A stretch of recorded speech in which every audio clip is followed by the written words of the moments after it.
Hi friends, welcome to my channel. అమూల్యని ఏడిపిస్తున్న విశ్వాని చితక్కొట్టిన ధీరజ్ చందు, ధీరజ్ని పక్కకి గెంటేసిన ప్రేమ.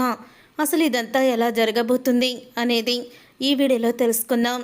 నర్మద తండ్రి ప్రసాదరావు అయితే రామరాజు దగ్గరికి వస్తాడు. రామరాజు దగ్గరికి వచ్చి మీతో మాట్లాడాలి రామరాజు గారు అని అడుగుతూ ఉంటాడు. అప్పుడే అక్కడ ఉన్న వాళ్ళందరూ కూడా వెళ్ళిపోతారు. ఇక రామరాజుతో నర్మద తండ్రి అయితే ఇలా అంటూ ఉంటాడు, ఎప్పటి నుంచో మీకు నేను ఒక విషయం చెప్పాలని అనుకుంటున్నాను. పరిస్థితులు కారణంగా కొన్ని విషయాల్లో మనమే ఏదో ఒకటి చేసి పరిష్కారాన్ని చూపించుకోవాలి. అందుకని మీకు నేను ఒక విషయం చెప్పాలనుకుంటున్నాను అని అంటూ ఉంటాడు నర్మద తండ్రి. మీరు నాతో ఏం మాట్లాడాలనుకుంటున్నారో మాట్లాడండి అని అంటూ ఉంటాడు రామరాజు. మీ అబ్బాయిని మాకు అప్పచెప్పేయండి అని అంటూ ఉంటాడు. అది విని ఒక్కసారే రామరాజు, ఏంటి మాట్లాడుతున్నారు? మా అబ్బాయిని మీకు అప్పచెప్పేయాలా అంటే మీ ఉద్దేశం ఏంటి అని అడుగుతూ ఉంటాడు రామరాజు. ఉద్దేశం ఏమీ లేదు, ఇల్లరికం పంపించమని చెప్తున్నాను. మీ అబ్బాయిని ఇల్లరికం పంపిస్తే ఏదో ఒక విధంగా నేను ప్రయత్నించి గవర్నమెంట్ జాబు చేసేలాగా తనకంటూ ఒక స్థాయిని పెంచుతాను. అక్కడ ఉంటే రైసు మిల్లులో మూటలు మోసేవాడని అంటున్నారే తప్ప తనకంటూ ఒక విలువ లేదు. నా కూతురు భర్త ఒక స్థాయిలో ఉండాలని నేనెప్పుడూ కూడా కోరుకుంటున్నాను. అందుకని మీ కొడుకుని ఇల్లరికం పంపించండి అని అంటూ ఉంటాడు ప్రసాదరావు. అప్పుడే ఆ మాట విని, ప్రసాదరావు గారు, ఇప్పటి వరకు నేను మర్యాదగా మాట్లాడింది మీరు నర్మద తండ్రి అని, కానీ మీరు ఎన్నోసార్లు ఈ విషయం నా దగ్గర చెప్పారు. కానీ నేను మాత్రం అప్పటి నుంచి ఇప్పటి వరకు ఒకే మాట మీద ఉన్నాను. అయినా అలా ఎలా అడగగలుగుతున్నారు? నా కొడుకుని మీ ఇంటికి ఇల్లరికం ఎలా పంపిస్తాననుకుంటున్నారు? పైగా రైసు మిల్లు గురించి మీరు అవమానంగా మాట్లాడుతున్నారు.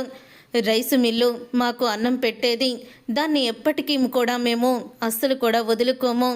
ఇంకో విషయం ఏంటంటే నా కొడుకు రైసు మిల్లులో పనిచేసేవాడు కాదు, రైసు మిల్లు ఓనర్ అని అంటూ ఉంటాడు రామరాజు. అప్పుడే ఆ మాట విని నర్మద తండ్రి అయితే, అది మీరనుకుంటే సరిపోదు కదా, అలా మీరనుకుంటే సరిపోతుందా ఏంటి? అందరూ కూడా అనుకోవాలి. అందరూ కూడా మూటలు మోసేవాడు రైస్ మిల్లులో మీ అల్లుడు అని నన్ను అవమానిస్తూ ఉన్నారు. ఇందాక కలెక్టర్ వచ్చారు, మిమ్మల్ని రైసు మిల్లు రామరాజుగా గుర్తించారా? మీకు ఊళ్ళో పేరు ప్రతిష్టలు ఉంటాయంటారు కదా, ఆ కలెక్టర్ గారు మరి ఆ పేరు ప్రతిష్టలు తెలుసుకొని మిమ్మల్ని రైసు మిల్లు రామరాజుగా పలకరించలేదే? రైసు మిల్లు రామరాజుగా పలకరించకుండా నర్మద తన మావయ్య అంటూ పరిచయం చేసింది. అది కూడా తన గవర్నమెంట్ ఉద్యోగం వల్ల, ఆ ఉద్యోగంలో వచ్చిన తనకి వచ్చిన పేరు వల్ల మీకు తను గౌరవాన్ని కలెక్టర్ దగ్గర ఇచ్చింది అని అంటూ ఉంటాడు నర్మద తండ్రి. ఆ ఉద్యోగం, ఆ స్థాయిని మీ కొడుకు కూడా నేను కల్పిస్తాను అని అనగానే, చాలండి ఆపండి. అసలు ఆయన నన్ను రామరాజుగా గుర్తించకపోవచ్చు, కానీ ఆయన కేవలం నన్ను పక్కకి నెట్టేసింది పోలీసులు, ఆయన కాదు. రామరాజుగా ఎప్పుడూ కూడా నేను పేరు ప్రతిష్టలతోనే ఉంటాను. నర్మద ఉద్యోగం గురించి నన్నేమీ ఆయన పలకరించలేదు. నర్మద కూడా నన్ను రైసు మిల్లు రామరాజుగానే పరిచయం చేసింది అని అంటూ ఉంటాడు రామరాజు. అయితే మీరు మనసులో ఒకటి పెట్టుకొని ఇంకొకలా మాట్లాడకండి. నా కొడుకుని మీ ఇంటికి పంపించి వాడి స్థాయిని నేను దిగజారిపోనివ్వను, వాడికంటూ విలువను పోగొట్టను అని రామరాజు అంటూ ఉంటాడు. ఎప్పటికీ కూడా నా కొడుకు రైసు మిల్లులోనే పనిచేస్తాడు అని రామరాజు అయితే నర్మద తండ్రితో అంటూ ఉంటాడు. ఇంతలో ఇక నర్మద, సాగర్, వేదవతి ముగ్గురు కూడా వస్తారు. ఏంటి నాన్న, ఏంటి గొడవ అని అంటూ ఉంటే, నిన్ను ఇల్లరికం పంపించమని అడుగుతున్నారా? నా కొడుకుని నాకు దూరం చేస్తున్నాడు ఈ పెద్ద ఆయన అని రామరాజు అంటూ ఉంటాడు. అప్పుడు ఇంకా, నేను దూరం చేయడం లేదు, నీ కొడుకి నా దగ్గరికి వచ్చి గొడవలన్నీ కూడా సర్దుమనగాలి, మనకు 2 కుటుంబాలు కలవాలి. ఎందుకంటే చుట్టూ ఇంతమంది ఉన్నా నర్మద సంతోషంగా ఉండడం లేదు. నర్మదకి మీరు లోని లోటు మేము తీర్చలేకపోతున్నాము. నర్మద కోసం మీరు రండి అంటే నేను ఇక్కడికి వచ్చాను, వచ్చి మీతో మాట్లాడమన్నాడు కాబట్టి నేను మాట్లాడుతున్నాను అని అంటూ ఉంటాడు. నర్మద తండ్రి అయితే ఆ మాట విని రామరాజు షాక్ అయిపోతూ ఉంటాడు. అప్పుడు ఇక రామరాజు అయితే సాగర్ని అడుగుతూ ఉంటాడు, ఏంటి నర్మద మన ఇంట్లో సంతోషంగా ఉండడం లేదా అని సాగర్ని అడుగుతాడు. ఆ మాట విని సాగర్కి ఏం చెప్పాలో తెలియక మౌనంగా ఉండిపోతాడు. అప్పుడే రామరాజు అయితే ఎప్పటికీ కూడా నా కొడుకు మీ ఇంటికి ఇల్లరికం రాడు, నా కొడుకుని ఎన్నో ఆశలతో పెంచుకుంది మీ ఇంటికి ఇల్లరికం పంపించి వాడి స్థాయిని దిగజార్చాలనా, అది ఎప్పటికీ కూడా జరగదు, మీరు ఇక్కడి నుంచి వెళ్ళొచ్చు అని అంటూ ఉంటాడు రామరాజు. అప్పుడే అక్కడి నుంచి వెళ్ళిపోతాడు నర్మద తండ్రి. ఇన్ని రోజులు మన ఇంట్లో నవ్వుతూ తిరుగుతుంటే తను ఆనందంగా ఉందనుకున్నాన్రా, తను ఆనందంగా లేదనమాట అని రామరాజు అయితే ఇక తిట్టుకుంటూ ఉంటాడు సాగర్ని. తర్వాత ఇక నర్మదా సాగర్ ఏం చెయ్యాలో అర్థం కాక వాళ్ళిద్దరూ కూడా చాలా బాధపడుతూ ఉంటారు. ఇక ఇదంతా ఇలా జరుగుతూ ఉండంగానే భద్రావతిని పిలిపిస్తుంది భాగ్యం. ఇక భద్రావతి అయితే భాగ్యంతో అంటూ ఉంటుంది, ఏంటి ఏదో మాట్లాడాలని నన్ను రమ్మన్నావు కదా, అలా సైలెంట్గా ఉన్నావేంటి అని అడుగుతూ ఉంటుంది భద్రావతి. అప్పుడే ఇక భాగ్యం అయితే మీరిచ్చిన 10 లక్షలు మీకు నేను ఇచ్చేయాలని అనుకుంటున్నాను, చెక్కుగా ఇవ్వమంటారా క్యాష్గా ఇవ్వమంటారా అని భాగ్యం అడుగుతూ ఉంటుంది. ఆ మాట విని ఒక్కసారే షాక్ అయిపోతూ ఉంటుంది భద్రావతి అయితే, ఏంటి నా డబ్బులు నాకు తిరిగి ఇచ్చేస్తున్నారా, ఏమైంది నీకు, అయినా నేను అమూల్య పెళ్ళి విశ్వాతో కలిపి జరిపించాలని మీ అమ్మాయిని దానికి వారధిగా ఉండమని చెప్పాను. ఈ విషయంలో మేమేమన్నా కుట్ర చేస్తున్నామని మీరు అనుకోవచ్చు, 2 కుటుంబాలు కలవడానికే నేను ఈ పెళ్లిని జరిపిస్తున్నాను, దాంట్లో ఎటువంటి అనుమానం లేదు అని భద్రావతి అంటూ ఉంటుంది. అప్పుడు ఇక భాగ్యం అయితే, లేదు ఇప్పుడు మాకు ఆ డబ్బు అవసరం లేదు, ఎందుకంటే మా అమ్మడికి ఇంకో కష్టం వచ్చింది, మీకు తెలిసే ఉంటుంది ఆ నర్మద గవర్నమెంట్ జాబ్ చేస్తుంది, ప్రతి విషయంలోనూ నా కూతుర్ని తొక్కేయాలనే చూస్తుంది, తనకంటూ ఆ ఇంట్లో విలువ లేకుండా చేస్తుంది అని అంటూ ఉంటుంది భాగ్యం అయితే, నా కూతుర్ని ఆ ఇంట్లో పెద్ద కోడలుగా గౌరవం దక్కాలి, ఆ నర్మదని అందరూ కూడా తిట్టుకుంటూ ఉండాలి, అప్పుడే నా కూతుర్ని మీరు ఆ ఇంట్లో పెద్ద కోడలు హోదాలో గౌరవం ఎక్కువగా ఉండేలాగా ఆ నర్మదని తొక్కేసేలాగా చేస్తానంటే చెప్పండి, అప్పుడు విశ్వాకి అమూల్యకి పెళ్లి చేయడానికి నా కూతురు మధ్యలో వారధిగా ఉంటుంది అని అంటూ ఉంటుంది భాగ్యం.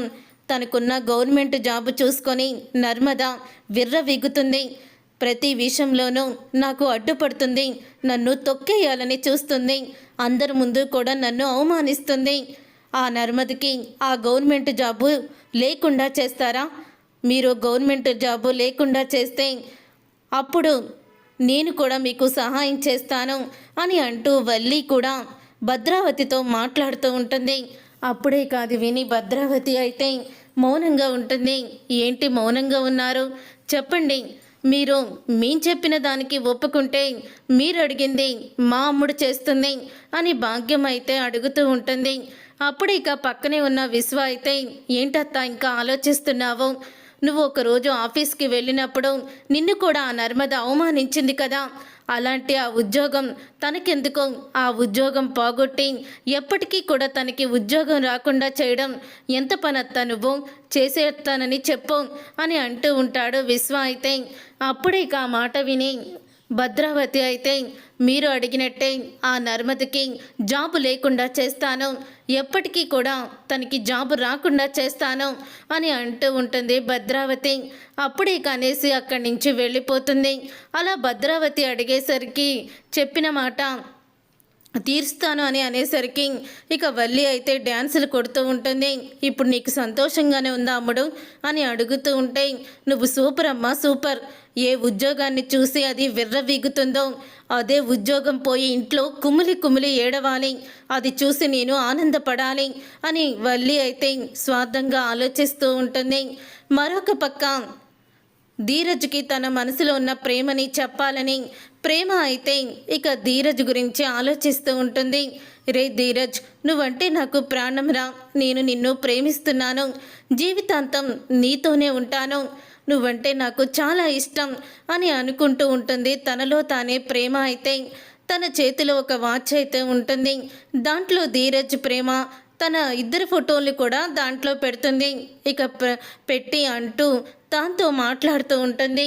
ఈ వాచ్ మన ప్రేమకి వారధిలాగా పనిచేస్తుంది. ఇది వాచ్ నీకు ఇచ్చి నేను అప్పుడు నా ప్రేమని నీకు వ్యక్తపరుస్తాను అని ప్రేమ అయితే అన్నీ కూడా కలలు కంటూ అలా చూస్తూ ఉంటుంది. తర్వాత ఇక ధీరజ్ అయితే ప్రేమ దగ్గరికి వస్తాడు. ప్రేమ దగ్గరికి వచ్చాక ఏంటి ఏదో నాతో మాట్లాడాలని రమ్మన్నావు, ఏంటి విషయం అని అడుగుతూ ఉంటాడు. ధీరజ్ అయితే ఇదిగో ఈ వాచ్లో 2 ఫోటోలు ఉన్నాయి, వాటిని నువ్వు గుర్తుపెట్టి వాటికి అర్థం ఏంటో చెప్పాలి అని అంటూ ఉంటుంది ప్రేమ. అప్పుడే ఇక ప్రేమ ఇచ్చిన వాచ్ని చూస్తూ ఓపెన్ చేయబోతుండగా ఇప్పుడొద్దు, నువ్వు సరిగ్గా 11:10కి నువ్వు ఆ వాచ్ని ఓపెన్ చేయాలి అని అడుగుతూ ఉంటుంది. ఇక వెయిట్ చేస్తూ ఉంటాడు ధీరజ్ అయితే. అలా ధీరజ్ వెయిట్ చేస్తూ ఉండగా టైం అయితే అయిపోతుంది.